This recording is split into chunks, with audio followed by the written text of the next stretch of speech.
How's it going, everyone? Welcome back to another episode of Let's Build Twitter. I believe this is episode 8. Last episode we went ahead and set it up to generate a random email verification code. So now let's go ahead and hop in and actually make it so we can send an email over to our user. So this is probably going to be the most complicated part. This is most likely going to be split into at least 2 episodes, maybe even 3. We'll see. I just don't know where it's going to get split yet, so I am going to go ahead and go all the way through. First thing that we need to go ahead and do is hop into Google Cloud Platform or Google Cloud Console, and I'm going to go ahead and sign in as unknown coder. Now that we're on our console, we need to go ahead and create a new project. So I'm gonna go up to here, say new project. Unfortunately, I've already made like 700 projects. I keep messing everything up, but we're gonna go ahead and just call this Twitter like so.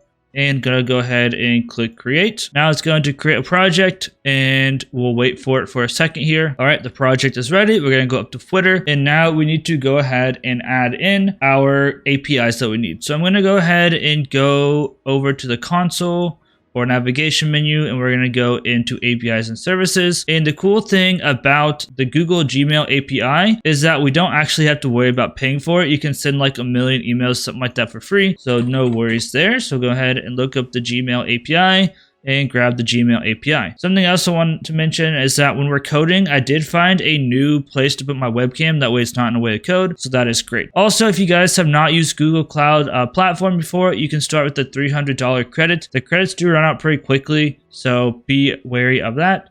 I am going to go ahead and enable the API. And now there's just a couple more things that we're going to have to actually do once we enable this API. So now that our API is actually enabled, we need to go ahead and create an OAuth credential that we can actually use inside of our application. So the first thing we need to do is set up an Oauth Consent screen. So in here, we're just going to say external, and we're going to go ahead and click create. And now our app name is just going to be Twitter like that. Our support email is obviously just me. You don't want to upload an app logo because then it has to be kind of like approved by Google, and that's not great. If you want an application homepage, you can add it. It's not necessary. And then finally, I'm just going to add an unknown coder YT here at gmail.com and go ahead and save and continue. So the only reason that you had to do all of this now is because Google literally just changed the permissions of who can like send emails and stuff from accounts. You used to be able to like do something called like use unsaved applications or something, but Google literally shut that down in May. So I had to go through and kind of figure out all of this stuff on my own. Go ahead and save and continue. You don't need anything there. We'll go ahead and add a test user, and I'll go ahead and add my own email address, unknown coder YT at gmail.com. Go ahead and add that. Add and save and continue. And now we can go ahead and go back to our dashboard. So that is going to be a page that we see the very first time we actually authenticate with our application. And next we need to go ahead and generate some credentials. So these I'm going to have to obviously blur out because they are confidential, but we're going to go ahead and create an Oauth Client ID.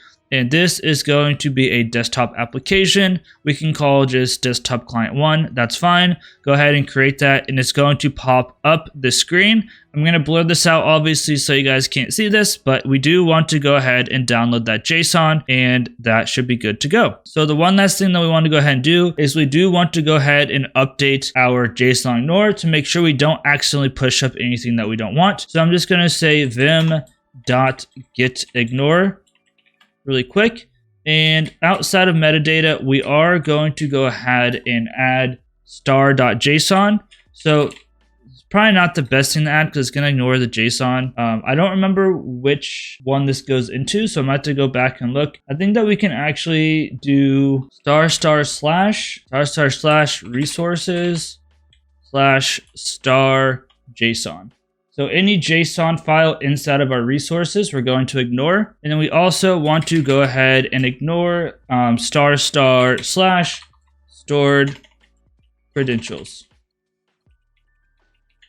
Like that. Because stored credential is going to store our information. So now that that's finished, we can go ahead and start developing our Java. So this is probably going to be the most complicated thing that we had to do throughout this entire series, technical wise. So the first thing that we need to do is go ahead and add a couple of dependencies to our pom.xml. The first one is going to be the Google API client, which should give us access to the Google API and all of that good stuff inside of Java.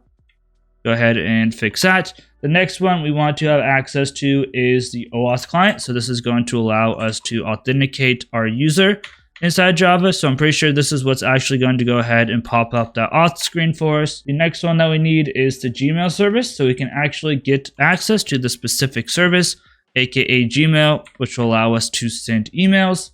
We need the Google OAuth Jetty server. This is also going to be for handling a redirect for verification.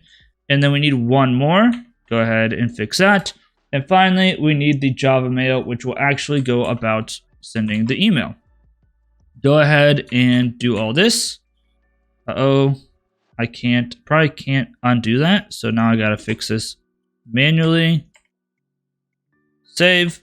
And we're going to go ahead, I'm gonna right click on this. I'm going to go to Maven. And just to be safe, I'm going to go ahead and update project. I'm a little bit paranoid like that, but we should be good to go now. First thing that we need to do with Google is go ahead and configure the Google API. So the first thing that we actually need to do with this is actually create credentials and get all of that stuff set up. Unfortunately, due to time constraints, we do have to go ahead and cut it here. This episode went ahead and set up everything we needed to on the Google Cloud platform, as well as getting all the dependencies and that we need for next episode. Next episode, we're going to look at getting that credential from the Google API. That way we can actually make requests with Java Mail. As always, if you guys enjoyed, please be sure to hit that like button. If you didn't like it, hit the thumbs down button. Either way, it helps out with the algorithm. If you guys are new here, make sure you hit the subscribe button. That way you don't miss anything. Hit the bell icon, you know exactly when the videos come out. And finally, if you guys have any ideas for content, make sure you go ahead and leave a comment down below. Or maybe you even have some constructive criticism to put down below as well. That being said, guys, I appreciate you all. This has been Ethan and Koder. Peace out, and I'll see you guys in the next episode.